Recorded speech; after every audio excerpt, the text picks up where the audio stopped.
US President Donald Trump says he's ready to impose tough economic measures on Russia if President Vladimir Putin refuses to agree to a ceasefire in Ukraine. Speaking to reporters, Trump emphasized that he's considering economic steps and not military action to avoid a wider conflict. Go ahead. On the way to Alaska, you had mentioned that there would be severe consequences if Vladimir Putin did not agree to a ceasefire. After that summit that was rolled back, given the negotiations, is he back on the clock now? I want to see that deal end. It's very serious what I have in mind if I have to do it, but I want to see it end. I think that in many ways he's there. Sometimes he'll be there and Zelensky won't be there. You know, it's like, who do we have today? I got to get them both at the same time. But I want to have it end. We have economic sanctions. I'm talking about economic, because we're not going to get into a world war. For now, the White House has held back on sanctions as Trump continues to push for direct talks between Putin and Ukrainian President. While Kyiv has signaled willingness for a meeting, Moscow shows no indication of such talks. No, I'd like it to stop. I want to get it to stop.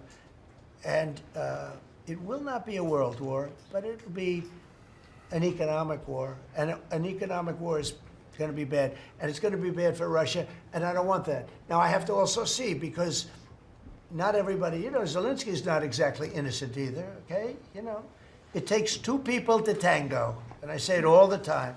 You got to get them together. I get along with Zelensky now, but we have a much different relationship because now we're not paying any money to Ukraine. You know, stop that. We're paying money to ourselves. What's happening is NATO is buying all of the equipment and paying in full. But even with that, forget about that.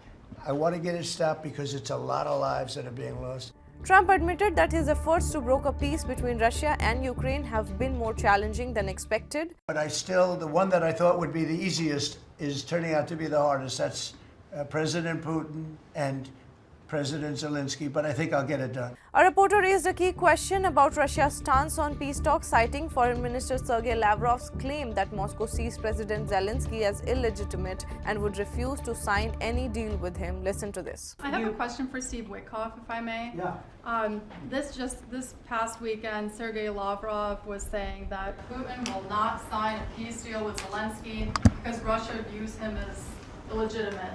Just wondering if the Russians have been relaying this to your team, if they view Zelensky, you know, as a leader worth signing a peace deal with, if they will. Doesn't matter what they say. Steve can answer, but I can answer too. Doesn't matter what they say. Everybody's posturing.